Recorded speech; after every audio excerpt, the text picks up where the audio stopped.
dan tanah airku, marilah kita bersama. Pada Aceh hari ini Rabu 21 April 2021, FSPMI bersama Aliansi Buruh Aceh mendatangi kantor Dinas Tenaga Kerja dan Mobilitas Penduduk Aceh dalam rangka pengawalan sidang Judicial Review Undang-Undang 11 tahun 2020 yang berlangsung di Mahkamah Agung. Masa yang hadir meminta bertemu dengan Kepala Dinas Tenaga Kerja dan jajaran mewakili Gubernur Aceh guna menyampaikan aspirasi terkait penolakan Omnibus Law Undang-Undang 11 tahun 2020 tentang Cipta Kerja, khususnya klaster ketenaga kerjaan, dan meminta Hakim Mahkamah Konstitusi untuk membatalkan undang-undang tersebut. Selain itu, masa juga menyampaikan aspirasi terkait isu permasalahan buruh di tingkat lokal. Pemaparan pertama dimulai penyampaian maksud dan tujuan oleh Ketua Aliansi Buruh Aceh, Tengku Saiful Umar. Berbeda, semua perusahaan itu, dunia usaha itu harus jujur, harus jujur pada pekerjaannya.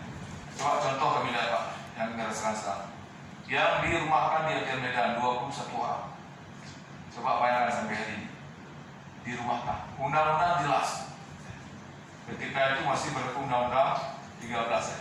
2003 belum Omnibus Law. Omnibus Law memang kita nggak pakai khusus Aceh. Ini Bapak Ibu sekalian. Jadi oleh karena diminta tarik kembali pada gubernur, karena sudah kemana-mana makanya. Ada ke Melabu, ada ke dinas A, dinas B, sehingga terjadilah kekosongan di dinas ini. Karena dinas ini tampil beda dengan dinas yang lain. Jadi kalau bahasa kami dinas ini adalah dinas sedekah, turun rakyat. Inilah Pak, belum ada jadi sangat khusus. Jadi karena kekhususan ini, maka di Aceh kita lebih khusus lagi. Ini Bapak Kualitas. Selanjutnya, ada masalah di tingkat dinas kota, kabupaten kota juga dilimpahkan kembali. Kenapa? Karena tenaga mediator di kabupaten kota Aceh sejahtera, sementara pengawas tidak cukup, mediator tidak cukup. Bahas murah ya.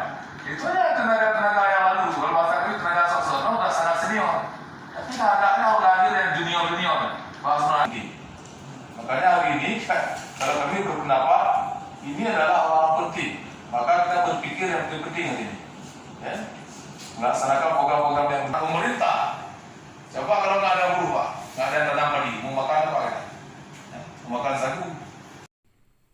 Selanjutnya, kesempatan berbicara diberikan kepada Ketua DPW FSPMI Aceh, Habibi Insen. Berikut pemaparannya. Untuk mensukseskan program pemerintah dalam pembangunan sesuai di bidang masing-masing. Tentunya yang kami lakukan selama ini bidang ketenaga kerjaan. Dan apa yang disampaikan oleh Bapak-Bapak tadi kami pikir juga kami punya semangat yang sama, tujuan yang sama, seperti bagaimana kita menciptakan lapangan kerja dengan upaya-upaya yang dilakukan Pak Azwar bersama rekan-rekan di bidangnya, melakukan pemagangan dan sebagainya. Nah, ini juga menjadi concern kami agar Aceh angka pengangguran tadi yang menjadi rentan menjadi turun. Kemudian juga ini akan berimplikasi terhadap kemiskinan. Jadi angka kemiskinan juga akan lebih turun karena terciptanya lapangan kerja, terserapnya pekerja untuk bekerja. Kemudian juga banyak yang sudah dilakukan di Provinsi Aceh sebagai triggernya ya. Jadi seperti cikal bakal Bappenas yang saya tahu itu mulainya di Aceh, ada Bapeda, kemudian juga ada Mahkamah Syariah dan seterusnya. Bahkan JKA juga bagian daripada satu program extraordinary yang belum dilakukan mungkin dari provinsi yang lain sehingga menjadi program nasional menjadi JKN. Nah inilah yang kami terus dorong agar Aceh dengan kekhususannya MOU Helsinki, Undang-Undang Pemerintah Aceh, bahkan kita punya kanun ketenaga kerjaan. Di daerah lain ada Perda, mungkin sebutannya ketenaga kerjaan. Nah kita kuatkan ketenaga kerjaan di Aceh untuk memberikan perlindungan bagi pekerja buruh sehingga meningkatkan kesejahteraan masyarakat. Inilah kontribusi-kontribusi yang kami lakukan, termasuk bagaimana meningkatkan daya beli masyarakat melalui penetapan upah minimum. Jadi dilakukan oleh serikat pekerja serikat buruh menyampaikan aspirasi, tapi juga punya landasan atau pijakan untuk memberikan rekomendasi nilai upah minimum, misalnya dengan melakukan survei KHL, kebutuhan hidup layak. Namun dengan perkembangan saat ini, baik itu regulasi yang baru selain 13/2003 juga ada 11/2020 yang tadi kami sampaikan bahwa masih dalam uji formil hari ini di Mahkamah Konstitusi, maka kita di Aceh harusnya juga sudah siap dengan kebijakan-kebijakan atau kearifan lokalnya untuk memberikan dampak yang positif bagi pekerja buruh. Beberapa rekomendasi tadi sudah dibacakan dan kami sangat mendukung bagaimana sumber anggaran ataupun anggaran kegiatan di dinas ini bisa dioptimalkan supaya kegiatan pembinaan ini bisa lebih terjangkau, lebih luas, tidak hanya 7 kabupaten kota, lebih efektif tentunya, sehingga mengurangi dampak dari perselisihan. Kemudian pengawasan tidak hanya jumlah pengawas, tapi bagaimana intensitas pengawas bisa turun ke lapangan, tentu butuh anggaran. Meskipun kalau memang nanti ada PP 33 itu, bagaimana kita mensinkronisasikan agar pihak pekerja juga bisa tahu atau terlibat dalam pengawasan, apakah aliansi yang dilibatkan atau di setiap pengawasan dipanggil serikat pekerja di perusahaan tersebut, sehingga bisa mengetahui kondisi-kondisi yang ada dan mengetahui apa yang sudah dilakukan tindakan-tindakannya. Karena dulu kita bersama dinas banyak sekali yang sudah kita jadikan manifesto untuk perbaikan kondisi yang lebih baik. Misalkan bagaimana serikat pekerja itu tumbuh di Aceh, target waktu tahun 2018 10% kenaikan serikat pekerja, tapi terbentuknya serikat pekerja menjadi hambatan bagi perusahaan. Padahal serikat pekerja itu dibentuk berdasarkan undang-undang, bukan menjadi lawan, tapi menjadi kawan atau bersanding, ya, bukan bertanding di dalam perusahaan. Tapi ini yang mindset ini makanya perlu pembinaan supaya perusahaan juga menjadi mitra dengan pekerja dan tidak hanya menjadi menuntut hak dan kewajiban, kata Pak Aswar. Jadi kita bisa menyampaikan apa kebutuhan kita. Saat ini kawan-kawan yang nggak ada masalah pun terjadi, Pak, bukan karena ada masalah di PHK, nggak ada masalah pun, ya mungkin tadi faktor kondisi pandemi COVID, kemudian 4.0 ini industri digitalisasi industri, era revolusi industri, semuanya sudah serba canggih. Ini mengakibatkan juga orang yang pintar sekalipun juga bisa di PHK mendapat dampak dari kondisi-kondisi ini. Jadi kami sekali lagi memberikan dukungan sepenuhnya. Maka kami juga yakin Bapak-Bapak selama ini melihat kehadiran serikat pekerja, serikat buruh, apakah atas nama aliansi ataupun atas nama serikat pekerja yang lain, ini selalu memberikan warna, tentunya kontribusi untuk penguatan ketenaga kerjaan. Artinya tidak ada kita selama ini ada hal yang membuat ketidakharmonisan, ya, antara serikat pekerja atau aliansi buruh Aceh bersama pemerintah, dalam hal ini dinas. Justru inilah peran kita, peran kami berserikat buruh, seperti tadi disebut tentang TKA, tentang pelaksanaan norma-norma kerja, tentang bagaimana pengupahan. Ini kita ikut memberikan pandangan-pandangan, masukan-masukan yang konstruktif, sehingga dapat terwujudnya visi misi pemerintah Aceh, mewujudkan Aceh yang hebat. Kami sudah sampaikan ketika masa awal-awal Pak Irwandi bersama Pak Nova pimpin, sampai dengan Pak Nova saat ini sebagai gubernur, itu terus kami sampaikan bahwa kita mendukung sepenuhnya program pemerintah, maka perlu sinergitas, perlu kerjasama stakeholder, pemangku kepentingan bersama-sama dinas, agar apa yang sudah diprogramkan ini bisa benar-benar terlaksana dan tidak hanya berjalan di tempat. Dampaknya yang paling penting, Pak, ya, dampak dari program itu bisa dirasakan. Misalkan soal pengawasan, tentu tidak ada lagi pekerja ataupun perusahaan yang melanggar norma kerja.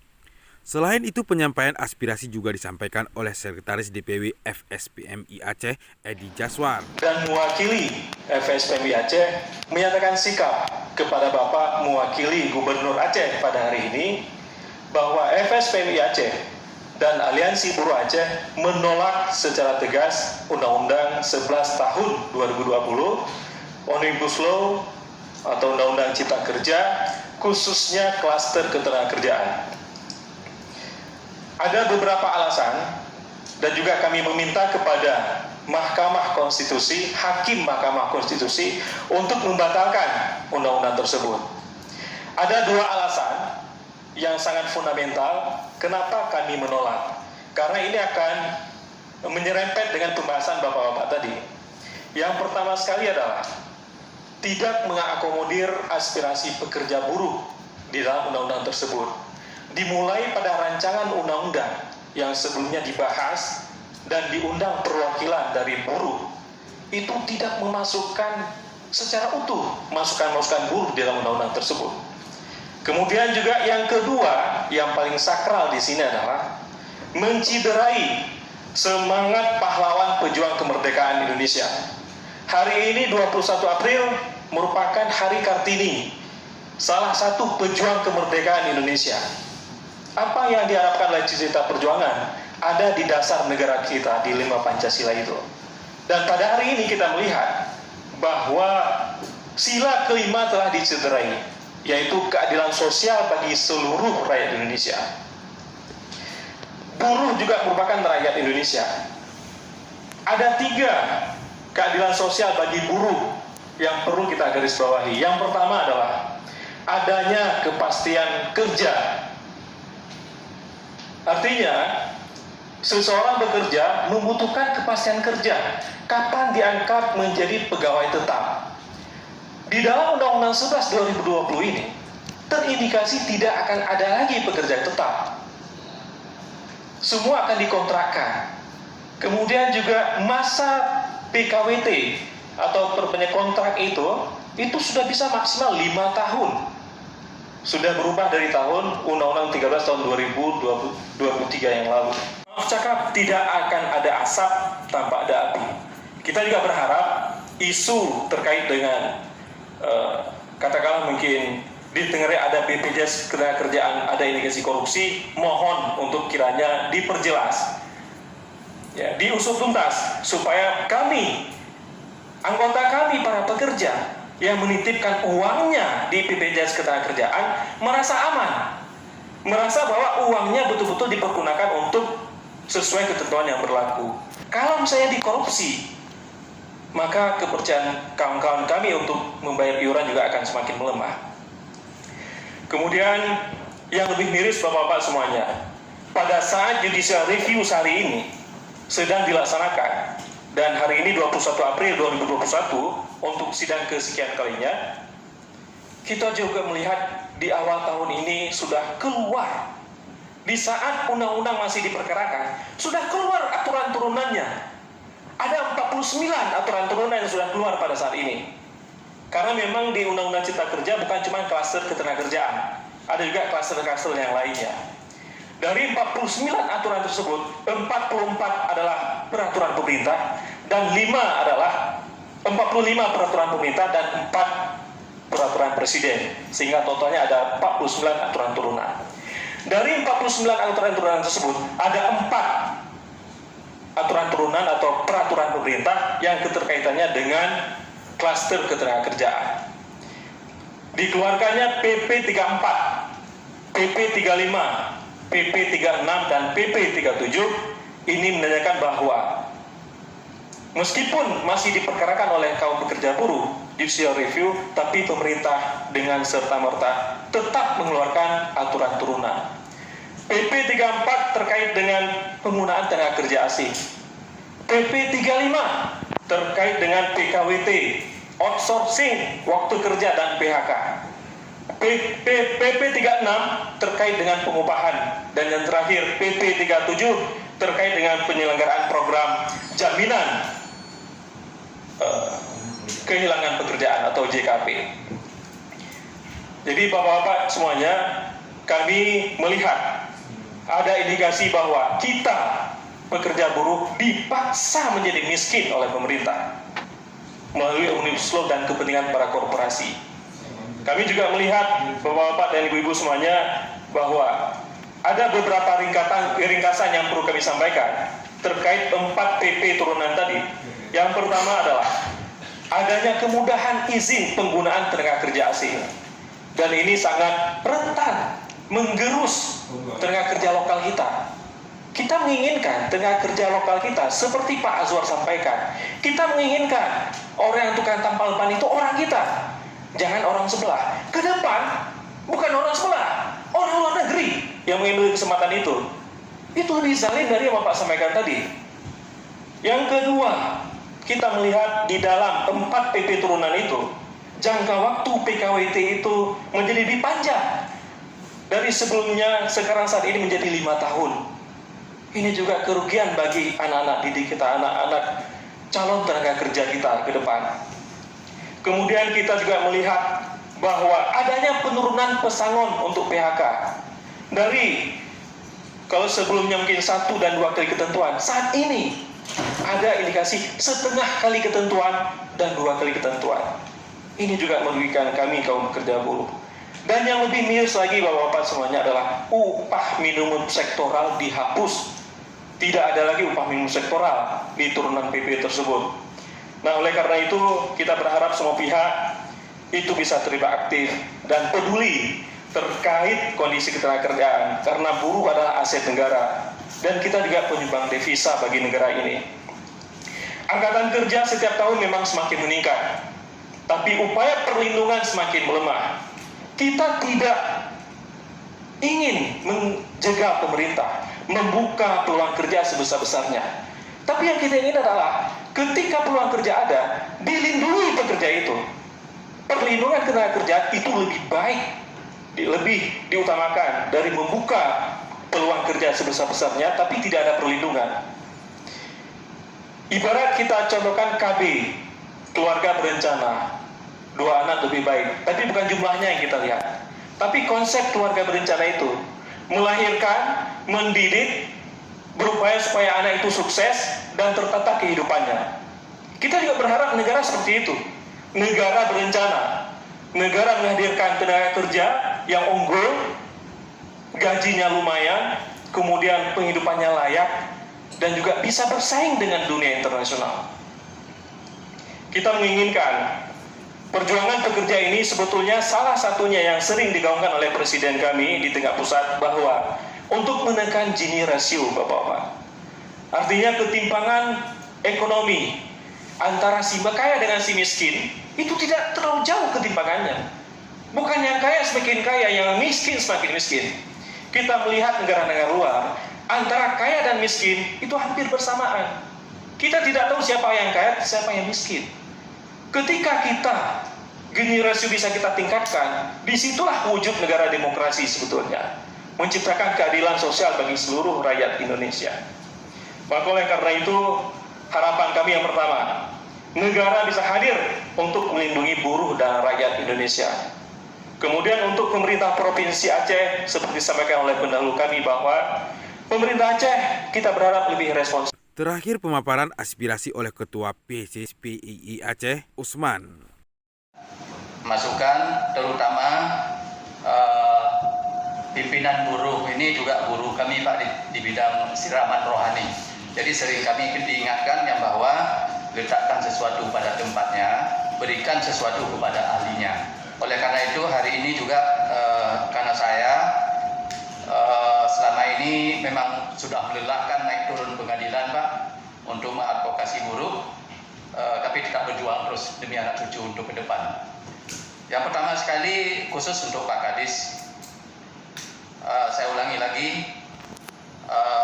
kami berharap Bapak letakkan sesuatu pada tempatnya dan juga Bapak berikan sesuatu pada ahlinya. Jika 2 hal ini tidak Bapak pertimbangkan, inilah yang membawa buruh dan pengusaha menjadi kehancuran, masuk pemerintah sendiri. Oleh karena itu 2 poin ini Pak, kami sampaikan, ini amanah kawan-kawan kita, yang bahwa setiap tenaga-tenaga yang ada di Dinas Tenaga Kerja ini betul-betul sesuai dengan job desk-nya dan juga sesuai dengan keahliannya. Nah itu Pak yang pertama. Kemudian untuk pengawasan, nah di pengawasan itu juga di sini Pak ada guru saya Pak, 2 orang, Pak Asmona dan Pak Iwan, itu guru saya sebagai K3 di K3. Nah juga di pengawasan kami bercermin kepada pergub setiap tahun Pak. Poin-poin di dalam pergub itu sangat jelas diatur, yang bahwa bayarkan upah pekerja itu safety net untuk 0 tahun belum sampai dia kerja 1 tahun itu wajib membayar upah UMP. Nah, kemudian kalau ada perusahaan yang melanggar, tidak melaksanakan pergub itu, nah itulah mungkin yang kami tahu adalah ini beban daripada pengawasan untuk mencari tahu kenapa perusahaan tidak membayar sesuai dengan pergub. Nah, waktu dulu kami pernah tanya kepada Pak Kadis, dengan 4.000 perusahaan yang ada di Aceh, dengan pergub-pergub setiap tahun itu keluar, ada enggak sanksi kepada perusahaan yang tidak membayar upah sesuai dengan UMP, sesuai dengan pergub? Jawaban Pak Kadis tidak ada. Nah, kalau tidak ada, karena di dalam pergub juga dinyatakan apabila pengusaha itu tidak sanggup membayar upah sesuai dengan pergub, buat penangguhan. Demikian Media Perjuangan Aceh melaporkan.